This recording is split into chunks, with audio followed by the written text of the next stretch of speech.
Egunon, una película donde está Steppenwolf, Kylo Ren, Spider-Man y Juan Gonjin. No, silencio, silencio. Película de 1900. No, no es de 1900 a pesar de que Martin Scorsese llevaba trabajando en ella 25 años. 25 largos años. Porque recordemos que esta historia se basa en una novela y que ya tuvo su versión cinematográfica japonesa en el comienzo de los años 70, en 1972, en una película de 129 minutos. Es una historia dura, para reflexionar, pura provocación, de un Martin Scorsese a la que la mente privilegiada y atormentada, desde la época de Malas Calles, luego Taxi Driver, la religión ha sido un tema importante para la vida de este católico neoyorquino llamado Martin Scorsese. Ciertamente, 1989 es la época donde la última tentación de Cristo florece para las amenazas en las salas cinematográficas de medio mundo, ya sea Estados Unidos o incluso en España, por ese modelo curioso, distinto de los clásicos, de reflejar la vida del Señor Jesucristo, en la gran pantalla, en esta cinta protagonizada por Willem Dafoe como Jesucristo.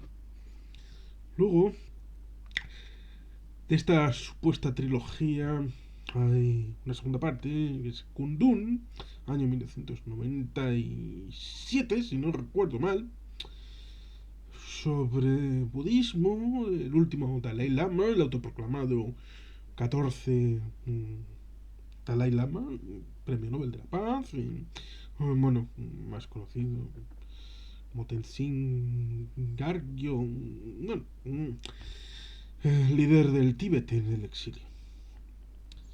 Es interesante porque, a pesar de que es tan importante la figura religiosa, no hay más expresiones.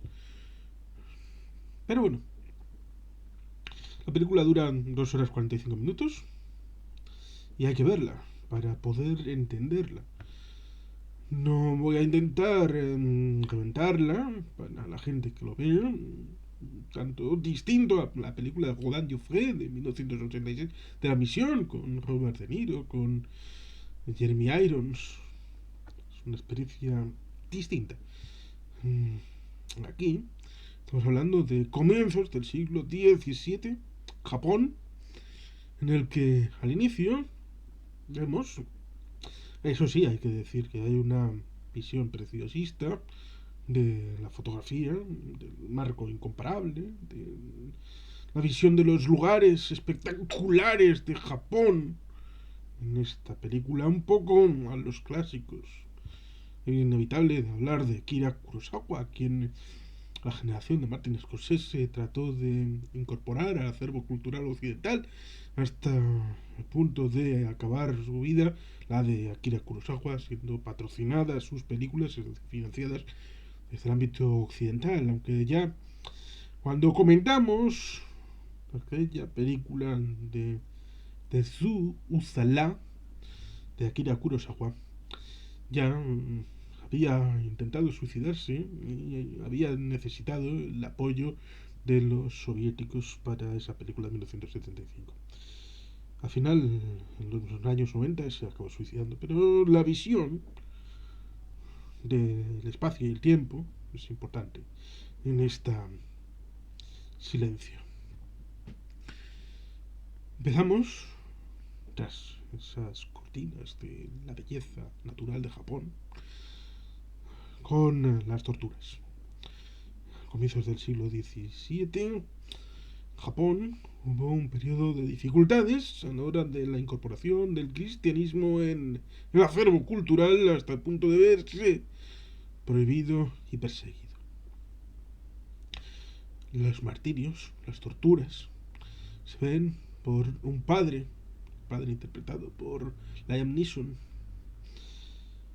y ahí se corta y vemos los personajes interpretados por Andy Garfield y por Adam Driver en Macao, recibiendo instrucciones del superior de los jesuitas, en el personaje interpretado por Ciaran Hinds. Ahí es cuando llegan dos rumores. Uno, de que han muerto todos, y dos, que el padre, interpretado por Liam Neeson, se ha apostatado, se ha convertido en un padre perdido. ¿Mm? Uno de los predicadores perdidos, que es una figura curiosa de la historia de esta época en Japón. Estos dos padres, novicios, jesuitas, que han bebido de las lecturas y del profesorado de los lecturados del protagonista Liam Neeson, necesitan la imperiosa necesidad de ir a saber. Necesitan conocer qué ha pasado. Y ahí es cuando comienza el viaje iniciático. Vamos a ir al contexto, porque la película, sobre todo, trata de establecer la relación con la realidad del momento, y en la segunda parte trata de establecer una línea un poco más contextualizadora, pero vamos a tratar de establecer esa línea precisamente desde este momento. Ciertamente, se trata de establecer la idea de que es difícil la convivencia allí donde la espada no lleva asociada a la cruz. Son reflexiones que son importantes. La cruzada del mar, como llamó cierto escritor, tal Esparza, a América, llevando Castilla, la cruz sobre los cañones de Valladolid, de Bilbao, de Santander, de Trujillo, de Santiago de Compostela. Ayudó a afianzar la fe en América. Las Américas fueron traídas a la fe católica para bien del Vaticano, y el Vaticano respondió con el Tratado de Tordesillas y la división de las líneas geográficas entre Portugal y las Españas. Ahí es donde la espada y la cruz unen sus esfuerzos. Ciertamente es un momento difícil, el siglo XVII, donde los europeos, por si no había ninguna dificultad para la expansión del cristianismo, deciden pegarse entre los cristianos, entre los católicos y los protestantes, a ver quién la tiene más larga, digo, a ver quién tiene razón teológica. Ahí está el asunto. Hay quien dice que si en vez de haberse pegado los europeos en el siglo XVII hubieran tomado la iniciativa de haber conquistado Japón, sería una colonia europea desde ese momento. Pero evidentemente, pues Japón nunca ha tenido materiales para ser rico.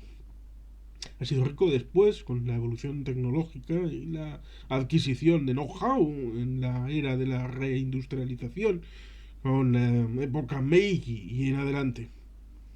Hasta ese momento era un país cerrado en sí mismo. Como lo será China después de la expedición Zheng y los barcos del tesoro, 1421 en adelante. Tenemos ahí un conversatorio, ¿no? Un libro, Gambit Menzies. Pero bueno, dejémoslo.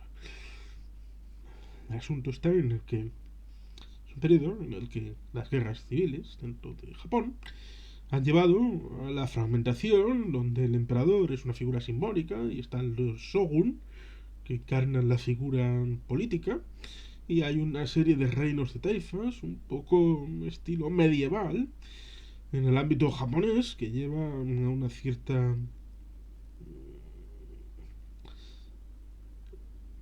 falta de confianza, pero siempre había un elemento que, claro, te pugnas.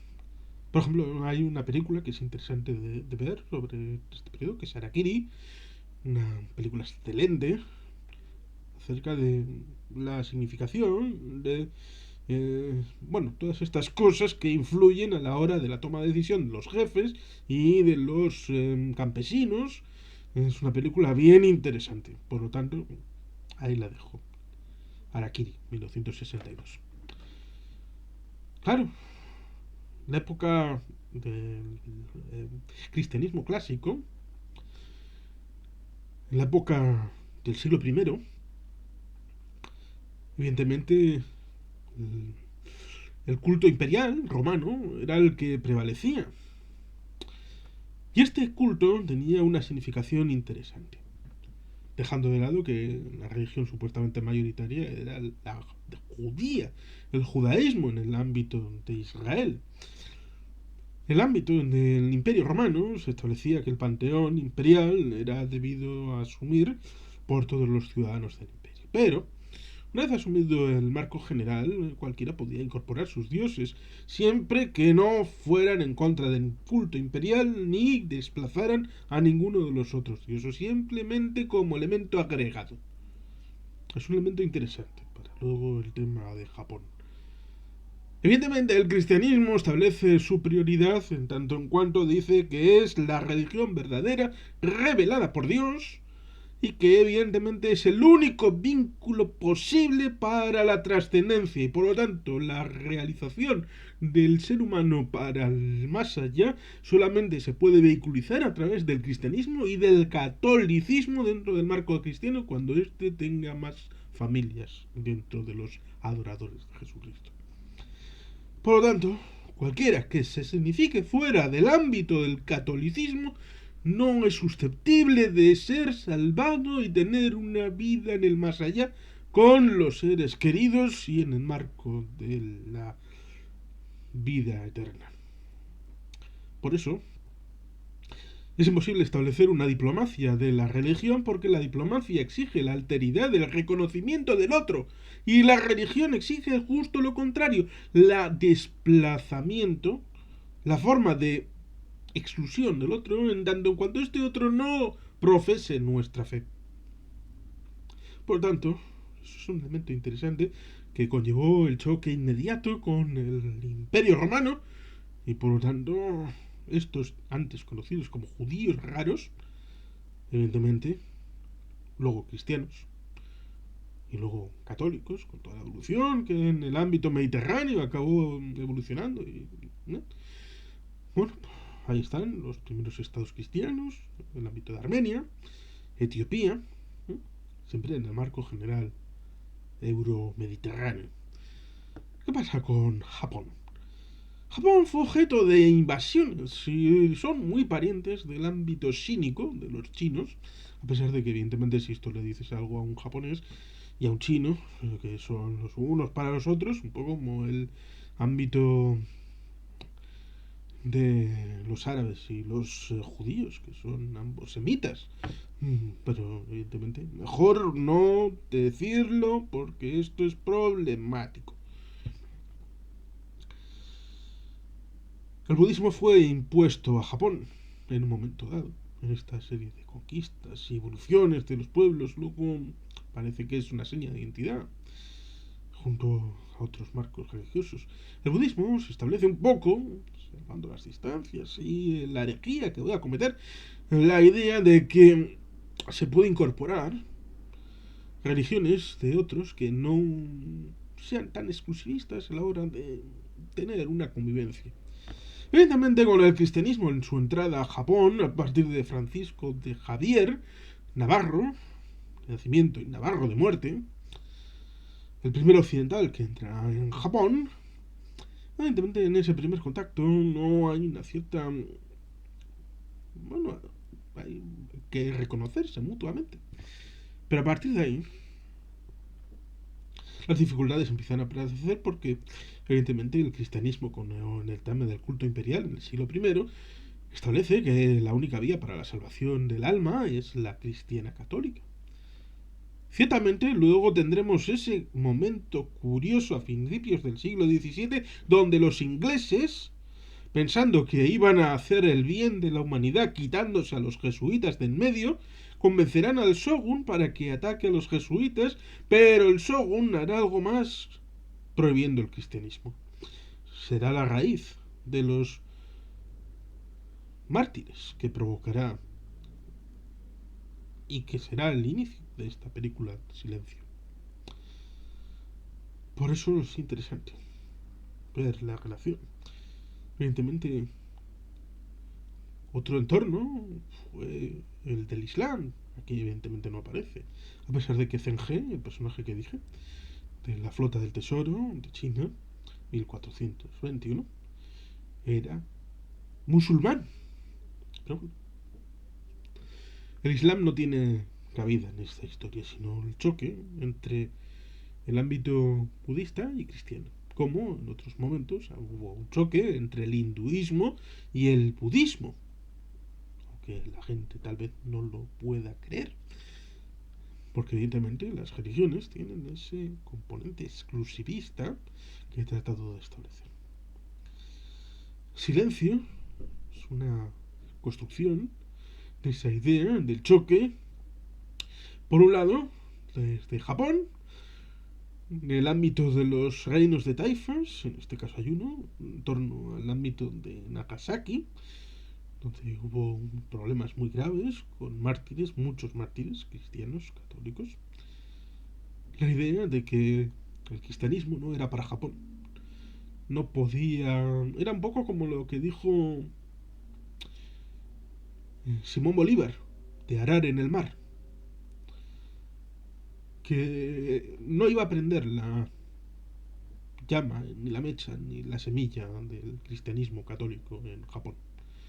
Ciertamente, hay que decir que los mártires, antes misioneros, han ido por todo el mundo enseñando la palabra de Jesús y en algunos momentos han tenido la dificultad porque es diferente cuando han llevado la espada al lado para ayudar a la distribución de la fe a cuando han ido solos.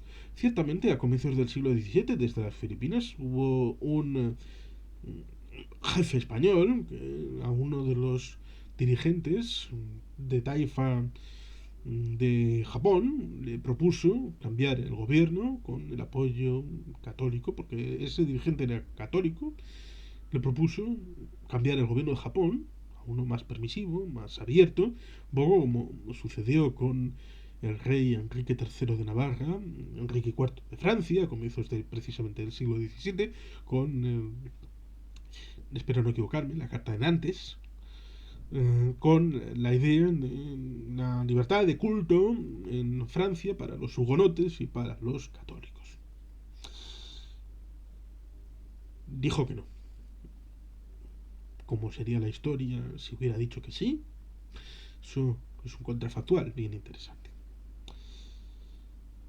Pero claro, desde el punto de vista cristiano católico, esta gente, estos misioneros, estos mártires de la fe, deberían de haber tenido un mayor compromiso a la hora de establecer la relación con los nuevos adeptos de la religión católica, estos padres perdidos que hicieron dejación de la fe por ser difícil, por ser complicado. Todos esos santos de la primera era que fueron quemados en parrillas, que fueron metidos en aceite hirviendo, todos estos martirologios que han creado los santos como dioses menores de la religión católica, se me permite la comparativa, en cuanto a los panteones griego y romano y egipcio, para que se vea que una religión, de fondo, sigue siendo una religión, con todo lo que conlleva. Luego, en momentos de dificultad y de debilidad, no traspasaron el umbral a la hora de sembrar ellos con sus cuerpos la fe en Japón. Ahora mismo hay unos 400.000, 500.000, según la fuente, católicos cristianos en Japón. La evolución, evidentemente, tiene bastante que ver con aquella época y con lo que sucedió. Silencio, Martin Scorsese, con Andrew Garfield, con Adam Driver, fundamentalmente. La mayor parte de... Si hay que poner una gradación, el que más sale es Andrew Garfield. El número 2 sería Adam Driver. Y el número 3 sería, a bastante distancia, Liam Neeson. Y luego, evidentemente, la playa de actores japoneses que son los protagonistas, porque al fin y al cabo es su propio país. Esa idea del Japón con 4 concubinas, España, Francia, no, Francia ni estaba ni se la esperaba, Francia no está. Las 4 concubinas serían Portugal, España, Inglaterra y Países Bajos.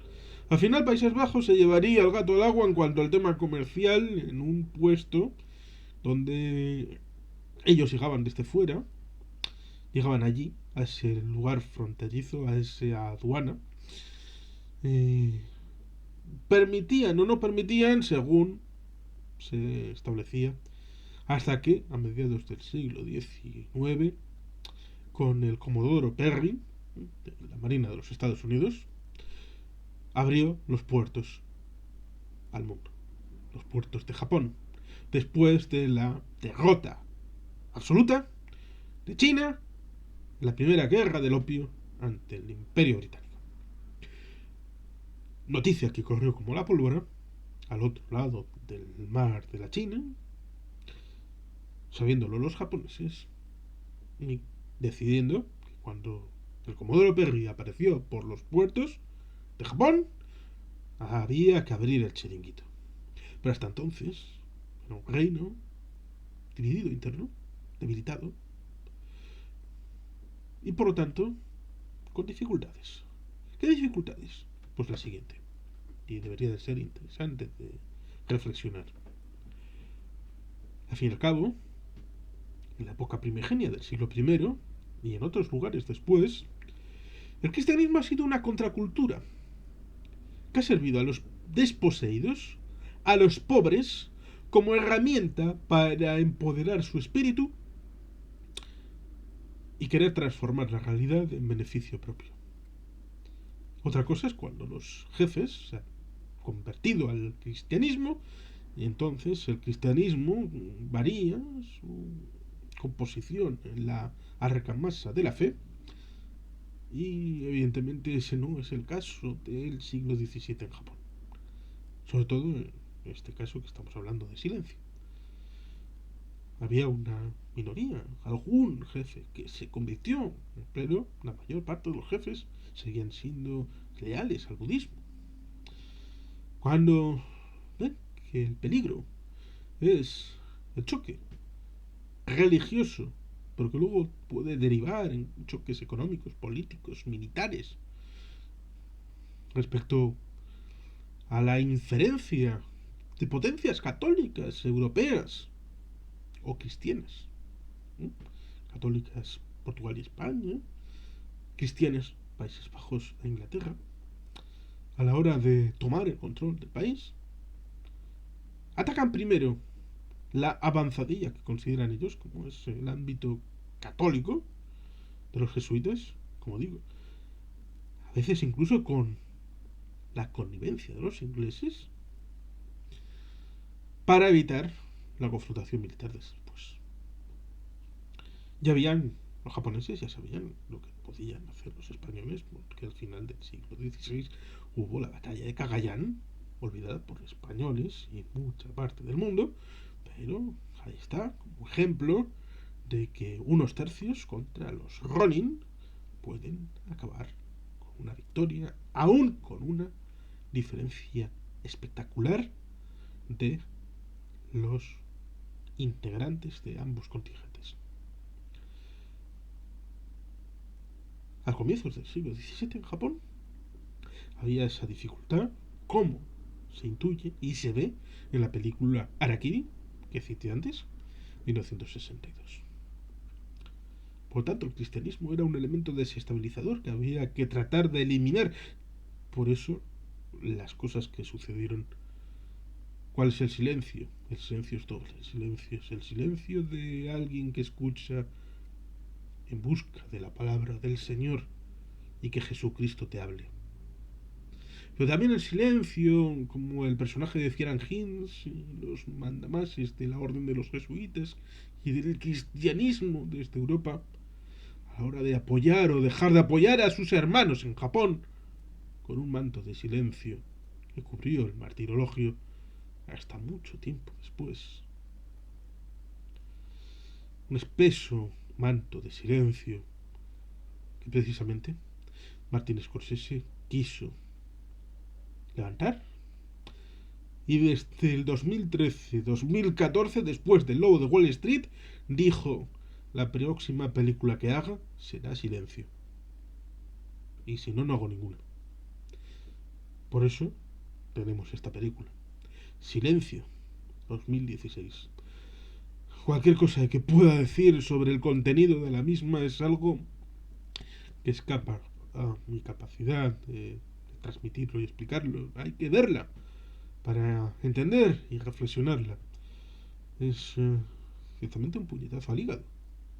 Es una provocación, pero es emocionalmente necesaria, sobre todo para aquellos que puedan tener un interés en el ámbito religioso, para poder ver un lugar en donde la fe no estaba guapa y apoyada, como dirían en La Guajira, sino volvía a un terreno donde las dificultades sacaban a flote las